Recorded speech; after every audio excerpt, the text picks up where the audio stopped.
할머니의 팡도르, 안나 마리아 고치 글, 비올레타 로피즈 그림, 정원정, 박서영 옮김.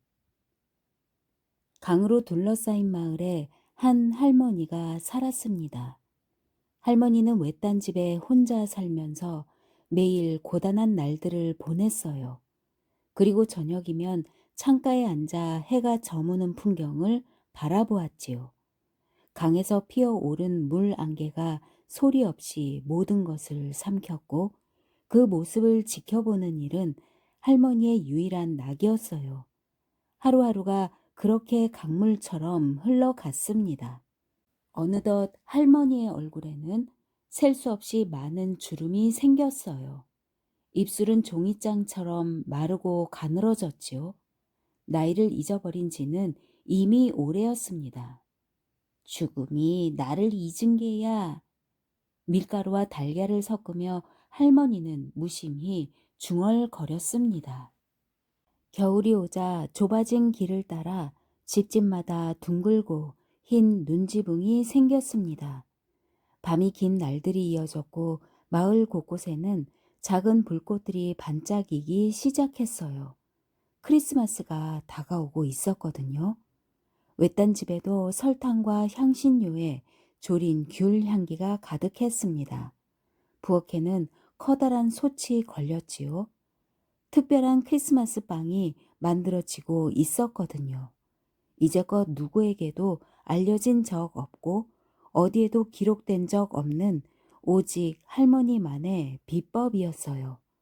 과일과 계피가 든 솥으로 황금빛 꿀이 폭포수처럼 쏟아졌고 할머니가 주걱을 저을 때마다 반죽에는 점점 더 윤기가 돌았답니다. 창밖에는 겨울 바람이 매섭게 몰아쳤습니다. 거리에는 텅 비어서 살아 움직이는 것이라곤 하나도 없었습니다. 그러니 할머니가 반죽에 조금만 신경을 덜 썼다면 분명 알아챘겠지요. 하얀 눈길 위로 검은 그림자 하나가 소리 없이 다가오고 있다는 것을요. 사신이었습니다. 죽음은 할머니를 잊지 않았던 거예요. 검은 그림자가 외딴 집 문을 두드렸습니다. 할머니가 문을 열어주었습니다. 발갛게 달아오른 얼굴로 소매를 둘둘 말고 한 손에는 나무 주걱을 쥔 채로요. 나랑 갑시다. 여인의 목소리와 함께 검은 자루가 벌어졌습니다. 아이고 사신씨, 뭐가 그리 급해요. 잠깐 기다려줘요. 이제 막 크리스마스 빵에 넣을 소가 완성될 참이라고요. 이것만 마저 합시다. 할머니가 간절히 청했어요. 그러나 이제껏 누구도 기다려준 적 없었던 사신은 다시 할머니를 향해 발을 뻗었습니다. 잠깐이면 돼요. 그러지 말고 간이나 좀 봐줘요. 할머니는 들고 있던 나무 주걱을 사신의 입속으로 쑥 밀어 넣었습니다. 미처 거절할 새도 없이 부드럽고 달콤한 반죽이 사신의 입안 가득 퍼져 나갔어요. 사신은 당황하고 말았습니다. 맛이 어때요? 사실 이 소는 말이에요. 비스코티 사이에 발라서 설탕 가루를 뿌려 먹으면 정말 맛있지요. 지금과는 비교도 안 돼요. 아, 그 맛을 보면 참 좋을 텐데. 아쉬워서 어쩌나? 어디 보자. 그래요. 적어도 일주일은 있어야지. 일주일 뒤에 내가 맛을 보여주리다. 할머니가 쉬지 않고 말을 이어갔지만 그렇게 호락호락 넘어가 줄 사신이 아니었습니다. 사신의 손이 다시 할머니를 향했어요. 그때 갑자기 사신의 이 사이에서 달콤한 것이 빠져나왔습니다. 바로 건포도 조각이었어요. 사신은 또다시 정신이 아득해지고 말았지요. 건포도 조각 속에는 가을날 포도밭에 정취가 가득했어요. 쏟아지는 햇볕과 부드러운 바람, 달콤하게 익어가는 포도 향기에 사신은 현기증을 느꼈습니다. 그 표정을 보자 할머니는 용기가 났어요. 그래서 그럼 일주일 뒤에 봅시다. 라고 서둘러 말하고는 재빨리 문을 닫아 버렸지요. 그제서야 사시는 화가 치밀었습니다. 임무를 완수하지 못하다니 이런 일은 처음이었어요. 분한 마음을 사귀며 돌아간 사시는 사흘 만에 다시 외딴 집을 찾았습니다. 일주일씩이나 기다려줄 리가 없었지요. 죽음이란 늘 예고 없이 찾아오는 법이니까요. 사시는 먼저 집 안을 살폈습니다. 김이 잔뜩 서린 부엌창 너머에 할머니가 있었어요. 자그마한 몸을 여전히 바쁘게 움직이면서요. 식탁에 놓인 빵 위로 곧 눈처럼 고운 설탕 가루가 뿌려졌습니다. 사시는 갑자기 밀려오는 허기를 애써 외면하며 외딴집 문을 두드렸지요. 벌써 왔군요. 어쨌든 들어봐요. 이리 와서 좀 앉아요. 할머니의 목소리가 너무 다정해서 사시는 당황하고 말았어요. 이런 환영은 이제껏 한 번도 받아본 적이 없었어요. 사람들은 언제나 그녀를 두려워했으니까요. 자루를 벌린 채 사시는 어쩔 줄 몰랐습니다. 어서요. 아직 완벽하진 않지만 약속대로 맛을 보여드리리다. 사시는 얌전히 할머니 뒤를 따랐어요. 설탕 구름 속에 먹음직스러운 빵들을 상상하면서요. 빵 속에는 온갖 풍미가 가득했습니다. 그것은 생의 맛이었어요. 달콤한 맛에 사시는 마음이 어지러웠지만 인물을 잊지는 않았습니다. 접시에 떨어진 설탕 가루까지 싹싹 핥아 먹은 뒤 자루를 채울 준비를 했지요. 그때였어요. 잠깐만요. 오븐에 아몬드와 헤이즐넛이 있어요. 얼른 꺼낼게요.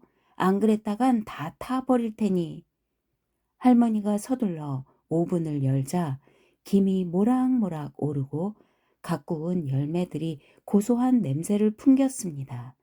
그 바람에 텅 비어 있던 사신의 얼굴이 풍선처럼 부풀었지요. 할머니가 즐거워하며 사신에게 뜨거운 아몬드 하나를 권했어요. 아름다운 맛이군요. 사신이 감탄했습니다. 하지만 더는 안 돼요. 약속대로 빵을 맛보았으니 그만 갑시다. 단단히 각오한 듯 사신은 할머니를 향해 자루를 벌렸어요. 아, 그런데 말이에요, 사신씨. 이 아몬드는 빵에 넣을 게 아니에요. 이건 누가에 넣을 거예요. 해마다 아이들이 누가를 얼마나 기다리는지 알아요? 말랑한 누가 반죽이 바삭해지려면 하룻밤 식혀야 하죠. 비법은 오직 기다리는 거예요. 자루를 벌린 채 사시는 고민에 빠졌어요. 그러나 곧 마음을 정했지요. 하루쯤이야. 게다가 바삭하고 달콤한 누가도 맛볼 수 있다면 그렇게 사시는 또다시 빈손으로 외딴 집을 떠났습니다. 이튿날 마을에는 눈이 내렸습니다. 눈길을 밟으며 외딴 집으로 향하는 사신의 마음속에는 온통 누가 생각뿐이었지요. 그 바람에 얼굴에는 생기마저 도는 듯했어요. 사신은 그런 자신이 몹시 낯설었습니다. 이제껏 한 번도 기쁘거나 설렌 적이 없었으니까요. 복잡한 마음을 안고 외딴 집에 다다랐을 때 할머니는 또다시 사신을 반겨 주었습니다. 어서 와요. 오늘은 그 시커먼 망토 좀 벗읍시다. 대신 이걸 입어요. 안 그랬다간 아이들이 놀랄 테니. 할머니가 내민 것은 색색의 숄이었어요. 사시는 고분고분 망토를 벗고 할머니의 숄을 걸쳤습니다. 그러자 꽤 우아한 여인처럼 보였죠. 식탁에는 누가뿐 아니라 바삭하게 구운 호두와 참깨 사탕, 그리고 꿀에 졸인 밤이 놓여 있었어요. 외딴 집에 왔던 첫날처럼 부엌에는 설탕과 향신료에 졸인 귤 향기가 가득했고 난로에서는 마른 장작이 타닥타닥 소리를 내며 타오르고 있었습니다. 아이들은 할머니의 새 친구를 반갑게 맞았어요. 제일 어린 아이가 사신에게 다가와 귤을 까 달라고 부탁했지요. 사신이 귤 껍질을 까기 시작했을 때 귤즙 한 방울이 튀었습니다. 그 때문이었을까요? 사신의 텅 빈 두 눈이 붉어졌어요. 그리고 작은 물방울 하나가 숄 위로 떨어지며 반짝였지요. 그것은 찰나였어요. 그녀는 곧 원래의 얼굴로 돌아왔습니다. 이곳에 온 이유를 잊지 않고 있었으니까요. 어쩌다 이 지경이 되었을까? 아이들에게 둘러싸여 마음이 흔들렸던 사신은 화가 났습니다. 벌떡 일어나 입고 있던 숄을 찢어버리고 다시 검은 망토를 걸쳤지요. 계단을 오르내리며 집 안 곳곳을 뒤지던 사신은 곧 부엌 옆 쪽방에서 할머니를 발견했어요. 소매를 걷어붙인 채 반죽을 미는 할머니의 얇은 입술 끝에 미소가 걸려 있었습니다. 막 반죽 속에 인생의 비밀을 숨겨 놓은 참이었거든요. 가야 해요. 사신은 반죽이 밀릴 때마다 풍겨오는 버터와 이스트 향을 애써 외면하며 말했어요. 반죽 3개가 더 필요해요. 그러려면 나에겐 하루가 더 필요하죠. 할머니가 빵 위에 성호를 그었습니다. 하룻밤 숙성시킨 반죽 위에 버터를 바르면 부드러운 풍미가 살아나요. 그런 다음 빵틀에 넣으면 별 모양으로 부풀죠. 마지막으로 화덕에 구우면 금빛으로 빛나는 팡도르가 완성되는 거예요. 그날이 바로 크리스마스고요. 사신의 마음이 또다시 빵 반죽처럼 말랑하게 부풀었습니다. 목에 가시가 걸린 듯 말문도 막혔지요. 결국 이번에도 그녀는 홀로 외딴 집을 나섰습니다. 이번에야말로 진짜 마지막이라고 되뇌면서요. 마침내 크리스마스가 찾아왔습니다. 어서 와요. 난로가로 와서 몸을 좀 녹여요. 할머니가 따뜻하게 사신을 맞아 주었어요. 사신의 검은 망토가 난로 옆에서 빨간 불꽃처럼 일렁이며 춤을 추었습니다. 아이들이 둘러앉은 부엌에는 백파이프 선율이 흘렀고 하얀 천이 깔린 식탁 위에는 반짝이는 것들이 가득했어요. 작은 촛불과 눈처럼 흩뿌려진 아이싱 쿠키, 바삭하게 구운 찰다가 놓여 있었지요. 그 사이에 할머니의 금빛 팡도르가 별처럼 가득 빛나고 있었습니다. 모두가 함께 할머니의 빵과 과자를 맛보았어요. 금빛 팡도르가 불가의 온기보다도 더 따뜻하게 사신의 마음을 녹여 주었습니다.